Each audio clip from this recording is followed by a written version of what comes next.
네, 안녕하십니까. 저는 강원 안실련의 이정훈입니다. 만나서 반갑습니다. 제가 오늘 가지고 온 내용은요, 방사선이란 무엇일까요? 그리고 방사선의 종류에는 어떤 것이 있을까요? 그리고 이런 방사선들이 얼마나 위험한지 안 위험한지 생각들을 많이 하는데 위험할까요? 에 대한 대답, 그리고 방사선은 어디에 쓰이는지, 그리고 마지막으로 생활 주변 방사선을 측정하는 것으로 이 시간 마무리하도록 하겠습니다.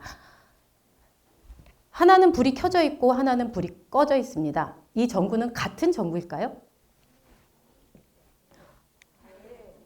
네. 방사선과 방사능을 이해할 때 우리는 흔히 전구에 이렇게 비유합니다. 불을 켰을 때 빛이 나오고 있지요. 이렇게 빛이 나오는 에너지를 우리는 방사선에 비유합니다.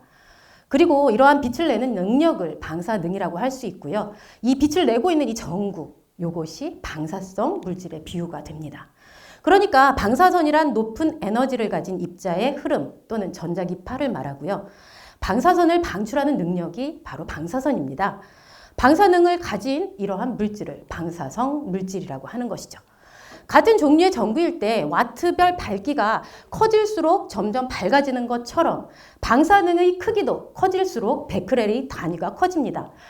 그러나 우리 방사선에서는요, 방사능, 이것은 우리 인간에게 어떠한 영향을 끼치는지가 훨씬 더 중요하기 때문에 시버트 단위를 씁니다. 그런데 시버트 단위는 너무 크기 때문에 1000분의 1인 밀리시버트 단위를 쓰고 있는데요. 우리가 몸무게를 말할 때 톤의 단위를 쓰지 않고 킬로그램 단위를 쓰는 것과 같습니다. 방사선은요, 방사성 붕괴를 할 때 불안정한 핵이 안정한 상태로 될 때 어떤 입자를 내느냐, 어떤 파동 에너지를 내느냐에 따라서 알파선, 베타선, X선, 감마선을 방출합니다. 우리 사람은요, 자연 방사선과 인공 방사선에 계속 끊임없이 노출되고 있습니다. 음식을 먹고 마시는 것만으로, 그리고 이 땅에 발을 딛고 있는 것만으로 자연 방사선에 노출이 되고 있는 것이고요. 비행기를 타고 해외여행을 한다든지 엑스레이 촬영을 한번 하는 것만으로도 우리는 인공 방사선에 노출되고 있는 것입니다. 지각 방사선, 그리고 우리가 먹고 마시는 음식물, 그리고 숨을 쉴 때 나오는 공기 중에 라돈, 이런 것들은 자연 방사선이니까 괜찮고, 인공 방사선은 우리에게 해로운 걸까요? 자연 방사선은 자연에 있는 그대로 존재한다는 것이고, 인공 방사선은 우리 사람들이 어떤 특정한 목적을 가지고 만들었다는 차이만 있을 뿐, 자연 방사선과 인공 방사선의 기본 성질은 같습니다. 그래서 방사선에 얼마나 강한 세기로, 얼마나 오랫동안 우리에게 노출되었는지가 중요한 문제라고 할 수 있습니다. 자연 방사선과 인공 방사선의 차이는 자연분만을 했느냐 아니면 인공분만을 했느냐의 차이인 것과 같은 것이죠. 그러니까 동일한 방사선량에 노출되었다 하면 우리 인체에는 영향이 동일하다고 볼 수 있습니다. 우리는 외부 피폭과 내부 피폭을 받고 있는데요. 몸 안에서 방출되는, 몸 밖으로 노출되는 방사선을 외부 피폭이라고 하고요. 우리가 음식물을 먹고 마시고 숨을 쉬면서 우리 몸속으로 받아들이는 방사선, 몸속에서 방출하는 방사선을 내부 피폭되었다고 합니다. 그런데 왜 우리가 음식물을 먹는 것만으로 방사선에 노출되었다, 피폭되었다고 하는 걸까요? 그것은 바로 음식물 속에 있는 대표 핵종인 K40 때문입니다.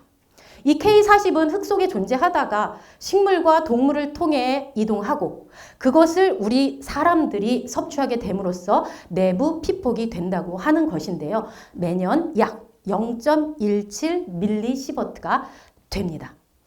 그리고 우리가 땅을 딛고 서 있는 것만으로 지각 방사선에 노출되는데요. 이는 45억 년 전에 우리 지구가 태어날 때부터 있었던 방사선입니다. 그리고 지금도 존재하지만 앞으로도 영원히 존재하게 될 방사선인데요. 이것은 우리 지구가 생겼을 때 우라늄과 토륨과 칼륨이 땅속에 존재하기 때문입니다. 그래서 우리가 등산을 하거나 그냥 걸어 다니는 것만으로 우리는 감마선의 외부 피폭되었다고 볼 수 있습니다. 지구로 끊임없이 쏟아지는 우주 방사선이요. 지구 밖에선 많다가 지구자기장을 통과하고 그리고 지구 대기권을 통과하면서 점점 그 양이 줄어들고 있는데요.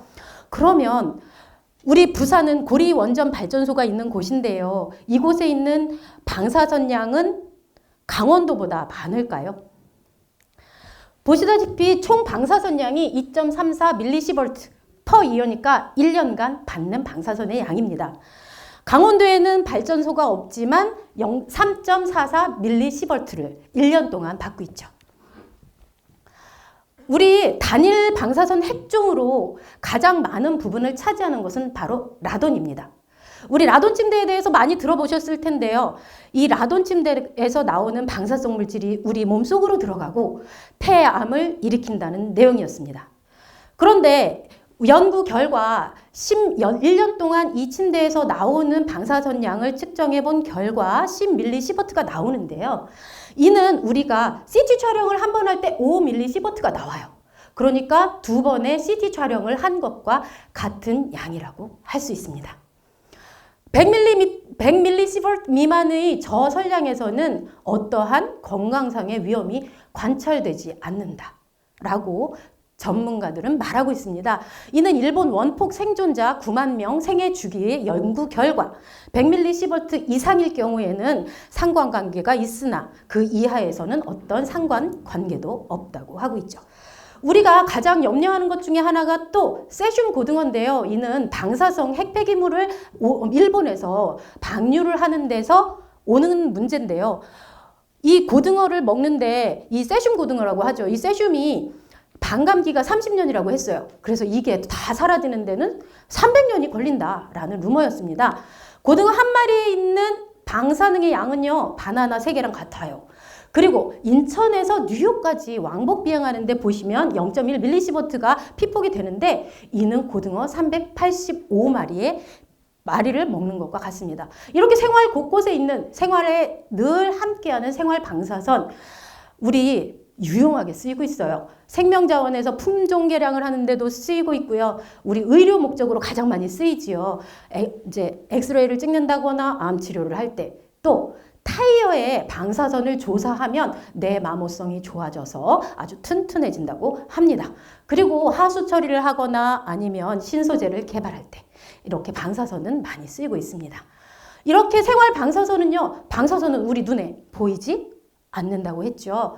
보이지도 않고 느낄 수도 없습니다. 냄새를 맡을 수도 없고 소리가 나지도 않아요. 그래서 방사선 측정기로 생활 방사선을 측정하는데요. 이 그림은 제가 평창초등학교에서 아이들과 함께 측정해보는 모습입니다. 우리 이 생활 방사선을 측정하는데 이 측정 방법은 아주 간단합니다. 전원 버튼을 누르면 30초에서 35초가 지나면 로딩이 되고요. 원하는 곳에 그 방사선 측정기를 갖다 대기만 하면 수치가 나옵니다. 그리고 단위는 마이크로 시버트를 쓰죠. 우리가 이렇게 아이들하고 아주 즐겁게 활동을 했었는데요. 이 활동을 한 다음에 이제 윈코리아에서 나눠준 이 그리기 책자에다가 이 빈칸을 채워가면서 그림을 그리고 느낀 점들을 써가면서 생활 방사선에 대해서 더 깊이 이해할 수 있는 시간이 되었습니다. 그래서 이 나눠주는 책자에 숫자를 적어보면서 수치도 적어보고 생각도 하는 그런 시간이 되도록 하였습니다. 그리고 지금 제가 준비한 내용은 여기까지였고요. 우리 모두 생활 방사선, 우리는 늘 이렇게 방사선에 노출되어 있고요. 오늘 1교시, 2교시 때 우리 교수님들께서 해주신 내용하고 많이 겹치는 내용들이 있었는데 제가 준비한 내용은 여기까지였습니다. 감사합니다.